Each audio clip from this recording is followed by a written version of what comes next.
மிதுன ராசி அன்பர்களுக்கு இறைவனே குழந்தையாக வரும் சூழ்நிலை வந்துவிட்டன.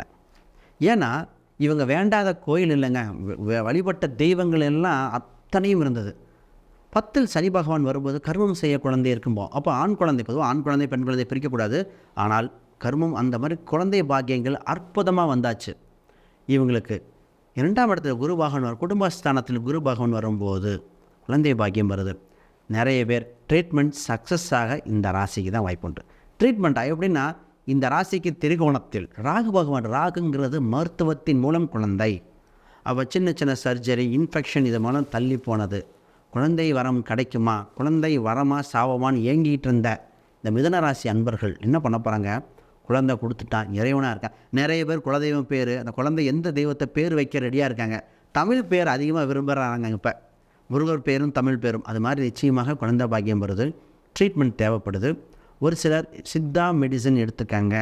எக்ஸசைஸ் மூலம் குழந்தை பார்க்க வாய்ப்பதுங்க இந்த ராசிக்கு.